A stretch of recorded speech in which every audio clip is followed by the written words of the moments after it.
So, do you ever wonder why you get so frustrated and angry about the things that other people do? Well, it has a lot to do with shadow work, and it has a lot to do with whether or not you have actually done the healing work around your own shadow work.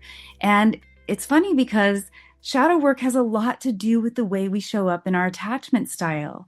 It is something that is really part of our programming from early on and part of the subconscious programming and part of our attachment style programming. And it affects the way that we show up in our relationships. So this is going to be something that I think gives you a lot of clarity about why some of these things keep repeating in your life. So you'll want to hear about what that is and what you can do about it. So if you're new here, I'm Ketra Thompson, and what I do is I help my clients go back on a subconscious level so that we can reframe the subconscious programming that's driving their unwanted behavior and then step into new behavior patterns with custom hypnotherapy, mind coaching, relationship coaching, and attachment style coaching. So if you'd like to learn more about that, you can check out the link in the description below where you can find out all the details and you can set up a one-on-one complimentary consultation phone call so that you and I can chat and we can get to the heart of what you are specifically dealing with, because everyone is unique and they're on their own journey. So check that out. And if this content resonates with you, I'd really appreciate it if you click like and subscribe so you can be notified every time I post a new video. Okay, so here's the way I want you to see this. Let's say you are born into a castle.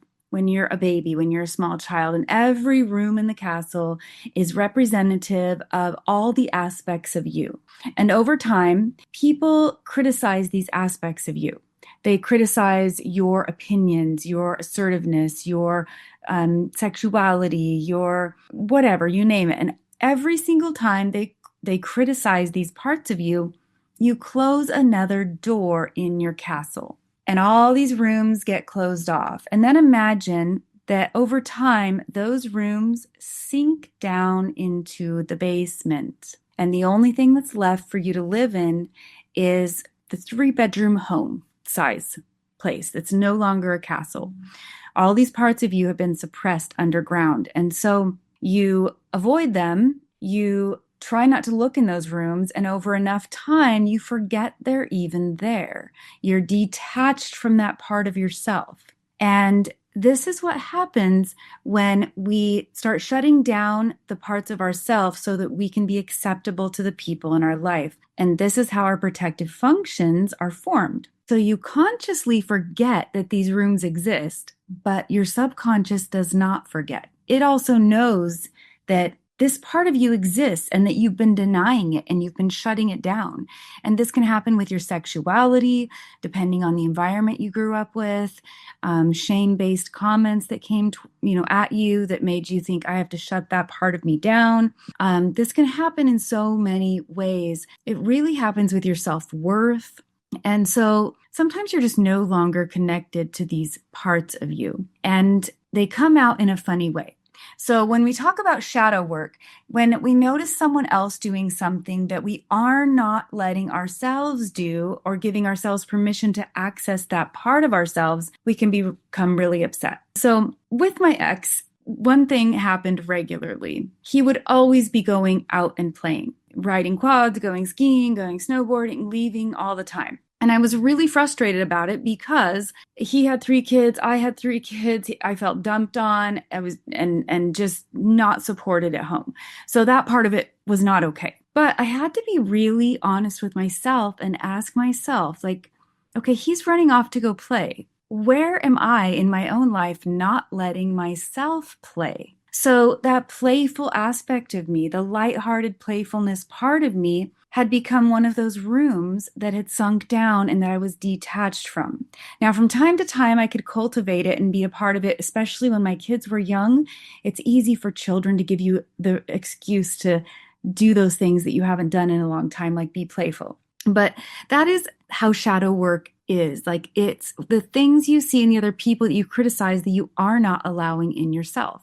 So maybe it's the person dressed in a way that's really provocative, and then the person who's really judgmental about them.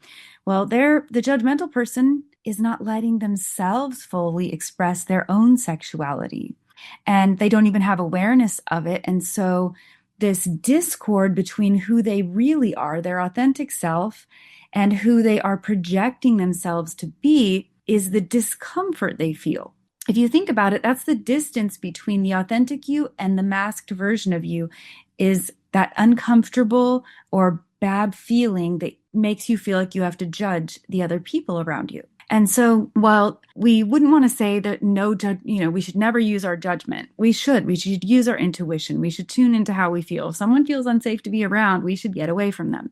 So that's not really what I'm talking about. I'm talking more about the things we fault find in other people. And so if we're looking at attachment style, the securely attached person either lived in such a loving, balanced home that they never had to shut those doors, or they've done a lot of work on themselves so that they could be self-reflective. So they stopped pointing fingers at the world and looked at, what are my triggers? What are my protective functions? And they've done the rewiring work so that they could open all those doors again and fully embody who they are in their authentic selves. And when we don't do this, we find that we judge people for things. Now, the examples I gave so far were kind of big, but what about assertiveness? Like, what if someone is sort of being assertive or taking the lead and sharing their thoughts and feelings, and the other person gets mad at them about that and feels really uncomfortable and just, I don't want to be around this. But if it's being done in a healthy way, in a non toxic way, that other person shouldn't feel that way unless they had also shut down their own ability to be assertive in their own life, their own ability to fully express their needs in any given situation, or give their suggestions, or have a voice in the decision-making process of a group dynamic. They just say, oh, I'm going to shrink down and I'm going to go with the flow and I don't care. Well, they probably do have an opinion, but they're not sharing it. And then they get really upset with the other people who are being assertive. And it's because they have shut the door to that part of themselves. So this can be similar to how some people will fault find in other people. They'll fault find as an excuse to create distance or to justify their own behavior, their own pulling back, their own neglect of the other person, whatever it is. But also because they haven't looked at those parts of themselves. And so this is where you see that in the dismissive avoidant, the fault finding and the flaw finding. They've shut down a lot of their connection to themselves. And so not only do they shut it down, but it's sunk into the basement and they don't have awareness of it anymore. But deep in their subconscious mind, they do know that it's there. They know they're not showing up the way that they could be, or that they're denying parts of themselves, but they just don't have conscious awareness of it. Now, when it comes to anxious attachment style, same thing. They shut off their ability to really be assertive in their own lives as well in many ways, because they think they have to conform to what other people want to become acceptable. And so that's an indication of a lot of closed doors. And so if you really sit with yourself and ask yourself, if all human beings have the capacity to have all of the things that we would deem bad or ugly in the world, what things come up in you that you just can't fathom that you could be a part of? So for me, it would be hard for me to imagine having the capacity to murder someone. I can't imagine. But if I sit with it long enough and go, well, if I was raised in a really destructive environment, if I was abused, if I was neglected, if I was beaten, if I was raped, whatever the story is, if I had all these things that caused mental health disorders in my life, and maybe the only way I could get away from this awful person was to kill them, then I guess I could see, okay, I can imagine that capacity lives within me. So that's an extreme example, but for all the parts of you, when, if someone called you stupid, would you be offended? Or would you just go oh, whatever, they don't really know me. I know I'm not stupid. But if you had a wound there, you would feel it. So to call different people different names or accusations, you would see that multiple people would have different reactions. Some people would be really, really offended. Other people would have no offense at all because they just know that that's not who they are. But the more we suppress those parts of us, the more offended we're going to be at any accusation that we receive. And when that happens, we tend to hyper focus on the one or two ways that we still have access to receive. So this is when you have the person who's sort of hyper focused on sexual connection, because that's the only way they really can allow themselves to receive connection and closeness and intimacy. And it's because they've shut the doors to all the other parts of who they are. And if this is something that resonates with you, first of all, you want to look at yourself. You want to look at the parts you're judging in other people. What's a repeat pattern? What keeps coming up? And does it cause you to choose the same kind of partner? Because that can happen too, where you don't want to be challenged in a certain way. So think about this. Let's say a dismissive avoidant attachment style chooses someone else who is also avoidant in a different way. And so they get really frustrated with them and they point their finger at them and they say it's all their fault. And it allows them to continue thinking that they are okay and that the other person is at fault. When in reality, they probably chose someone who didn't push them in the beginning to be authentic, who didn't hold the standard high for depth and connection, someone who didn't function fully in their own way of communicating and creating emotional depth. And so it felt safe to stay with someone who kept that distance and didn't challenge us. But at the end of the day, what we really want, most of us, is we want to grow. We don't want to be stuck in a stagnant relationship that has no growth, that has no curiosity, and that keeps us shut down. Ideally, we want to grow and we want to expand. And every bit of growth and expansion comes with some level of pain. Just like a kid gets growing pains, just like the baby cries when they're getting new teeth that come in. Every bit of growth requires stretching, and it requires stepping out of your comfort zone. And instead of pointing that finger at someone else, why they aren't XYZ, whatever it is, you really want to start with looking at yourself. Why did I make this choice? What's the pattern in me? What parts of me am I shutting down? Where am I not stepping into my assertiveness and being honest with the people around me about my needs? As you start getting honest about those things, you can start opening up those doors and you can start integrating into your whole authentic self. And so I do this through my hypnotherapy process with my clients all the time, because so much of that stuff is locked deep down in your subconscious mind, but your subconscious mind is actually driving over 95% of everything you think, feel, and do. So it's really the powerhouse of how you show up in life, in relationships, in work, in every capacity. And so we do the deep subconscious reframing work so that you can step into that without all the fear.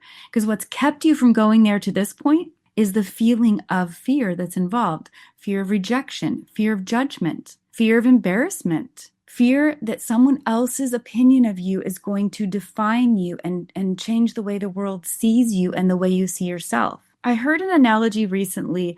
It was really interesting. It was from a transgender person who had transitioned from man to woman. And she was explaining that she always thought she was empathetic to the way women get treated.